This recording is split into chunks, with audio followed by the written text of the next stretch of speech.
Hi everybody, welcome to Jenkins Boat Works. I am Chuck Jenkins. In this video we continue work on our Somme Sound 12.5 sailboat project, and we are going to do some more work on the transom.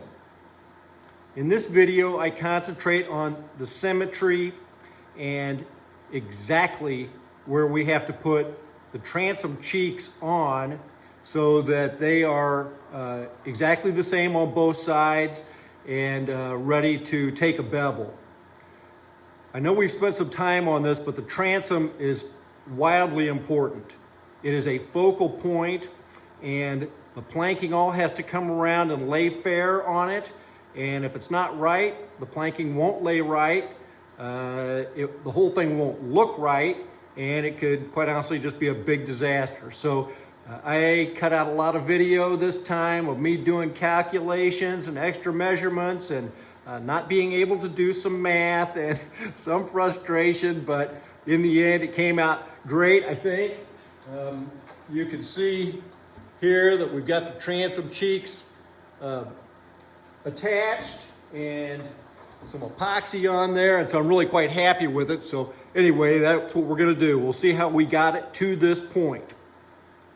If you would happen to be new to the channel, welcome. This is an ongoing project. We have some episodes so far in a playlist, which we will link at the end of the video and also in the description. And so if you like this sort of thing, consider subscribing. And if you subscribe, click the little bell. That way you'll get updates on future videos as they come out. All right, welcome back everybody else. We're glad you're here. Let's jump in and we'll get some work done. I feel like I need to get some symmetry established here. And so I'm gonna make some kind of horizontal and vertical lines on here just to make sure that we do stay symmetrical from one side to the other. And the fastest way I can think to do that initially is to use this little notch that's here. That's where the top of the shear plank is supposed to go. And I'm pretty sure that those are equally distant from top to bottom. So I'm going to use those to start with and line that right up. And just draw a line right across there.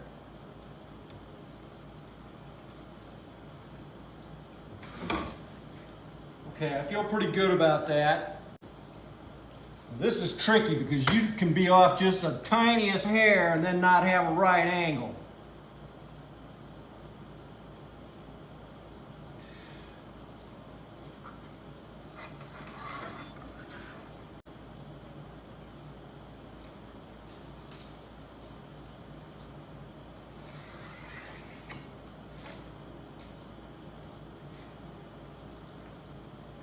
And this looks like it's way up, but I know that these aren't straight at all over here. Okay, so I've thought long and hard about this. I originally cut this out to be the widest, biggest piece it could possibly be, which meant that I've got a whole transom piece here that is actually as wide as the widest part of the transom cheek. What we've seen on the plan is that once the transom's beveled, it's only gonna come out about this far. There, like here, there's a solid inch that I can cut off around this edge. Here, same thing. Here, same thing. And I've already put some awl holes in here by having the plan laid back on top of here. So I should be able to make some marks through on the board and then drive some nails, run a batten, and then be able to cut that out, what will actually be the widest part of the transom. The cheeks will get glued on there and they will then stick out past this new line for the transom. But there's no sense having to bevel both the cheeks and the transom and beveling off this entire piece. It'd just be an awful lot of extra work. So it just doesn't need to be there. So we're going to very carefully make the marks on this side, flip this, make the marks on this side. And then we'll cut it out. I'm just barely going to poke these through here and then pull this poster board off of here, and we'll actually make our real, because I'm going to have to draw my line right on the board. I just want to be able to see.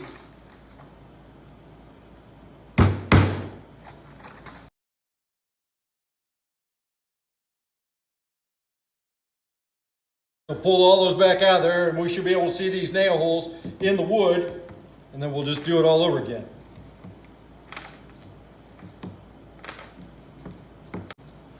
I don't know if you can see those, they're just right there. It's a beautiful curve. Very, very nice curve. Try to drive these nails in fairly straight.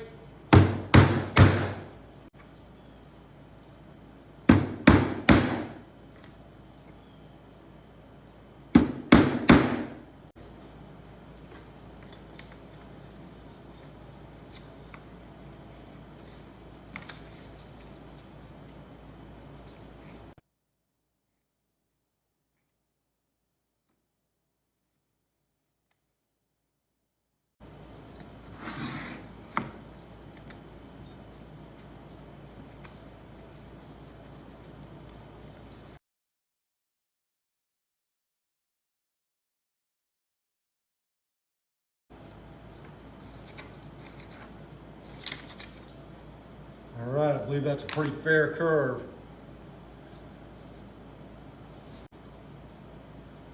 This is only slightly nerve-wracking.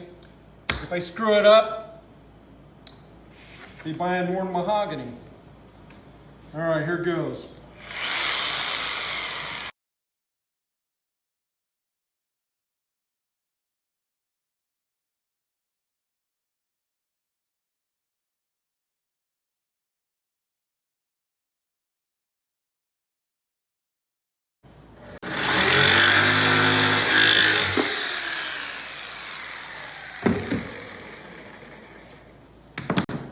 Oh, that looks much smoother than it did. We got a little hump right there. It's all right. That's great. Man, I wish I could just put this on here. Now we got to do it for the other side. And like I said, I'm going to cut that plan in half and just flip it over.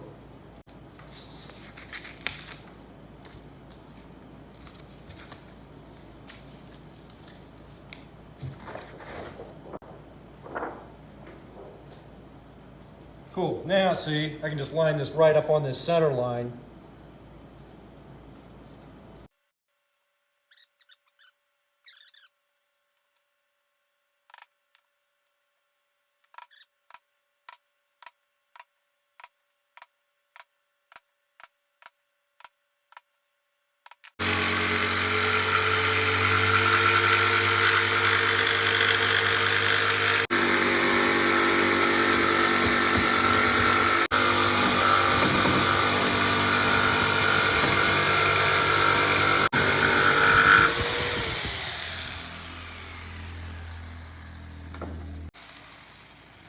Yeah, that's good. That's really good. Okay, so we got our transom cheeks and our transom knee and our transom. And so how do you put it all together? How do you know where things go? How do you keep it symmetrical? It's been puzzling me for several hours now. I had drawn a line from the shear notch right here horizontally across on the transom right here. And the idea was I wanted to try to get some symmetry. What I found out was if I came out a foot from the center line and measured up. It was right at 7 inches. And it was the same from this foot out mark up too. So I know that the top half's pretty good. Then I just took a T-square and tried to find the middle here, the middle down here, and then started doing some measuring. So what I found was that the distance on the transom knee, where it butts up against the transom here, and this would be our deck, from here down to where it starts going that way, this angle, is 16 5/8 inches. So I know that then that this has to be 16 5/8 inches, at least from here down. Because what I couldn't figure out was how far does it come down on here? Okay, the other thing we know is that this is supposed to be 1 3/4 inches wide, because half of it is 7/8. What else do we know? I could measure down from the top down to where the transom knee is supposed to start, 14 1/2 inches. So I was able to measure from the top and come down to here, 14 1/2 inches. So I know that that is where the top of the transom knee is supposed to go. And then I was just able to draw a line straight down here, giving me 1 3/4 inches width. And so I don't have to worry about where it comes in down here. It just is going to be where it's going to be. All right, now these transom cheeks were the next thing that I couldn't make sense of. They have to butt up against the transom knee on both sides here. And they stick out past where I have now cut off the transom here. And they come up to the shear line here. So I thought, you know what, let's measure from here across to the center line. That's 23 1/4. So I was able to measure, since I already had this line, 23 1/4, and make a mark here, and similarly on the other side. Then I'm able to take my pattern, what did I do with it? My transom cheek pattern, and I matched it up on the plan just to make sure that it's exactly what it's supposed to be. And it is. So then I was able to lay it down on here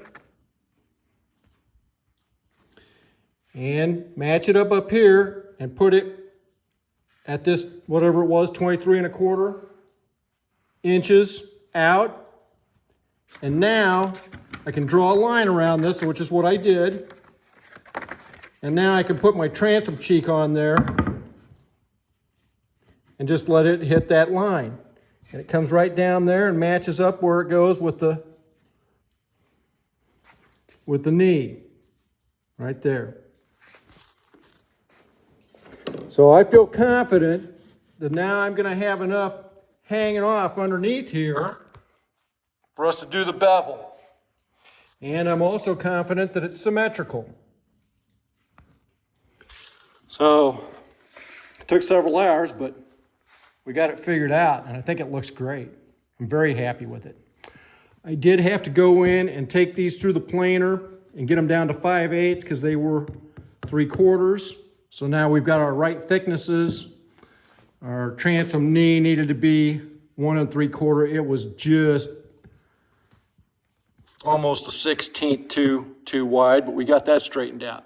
So I think we're at a point where we can glue those transom cheeks on, and then we should be able to figure out our bevels. Seems like it should be so simple. I'm getting ready to glue these transom cheeks on here. I've got my lines on here. All I have to do is just match them up on there. I do have some 1x lumber underneath here to just elevate this off the table. so that I can use clamps to hold this once we get our glue in there. And I believe I'm going to do it with epoxy, and we're going to epoxy this whole thing. So I'm going to erase these lines that I drew here before we do this, so those aren't permanently encased in there. That would be a bad screw up.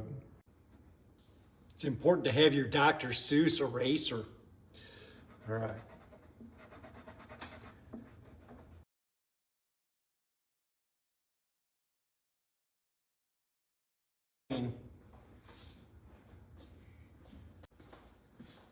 I got some 120 here. This is a Cubitron sandpaper by 3M. Love it.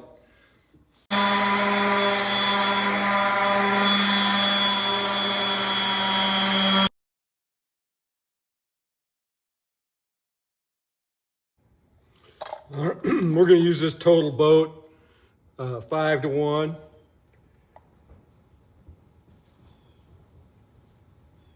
And we're going to coat the inside of that transom, and we're going to glue the cheeks on.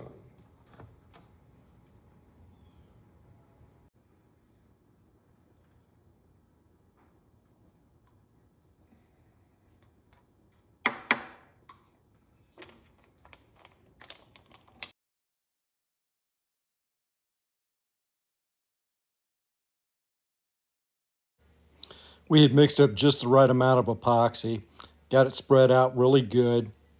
I apologize for the camera angle here.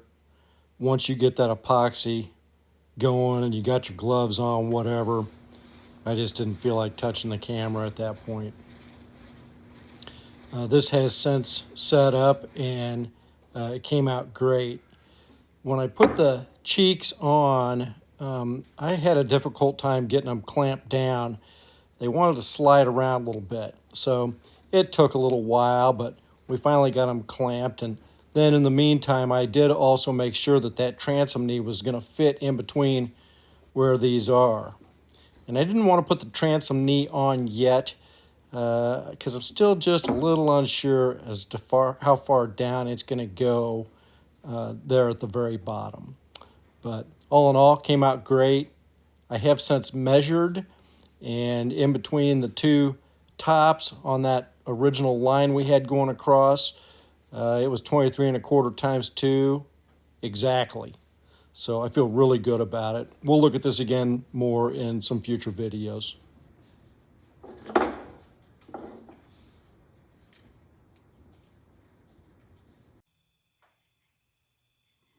If you like the video, remember to like and subscribe. We'll see you next time.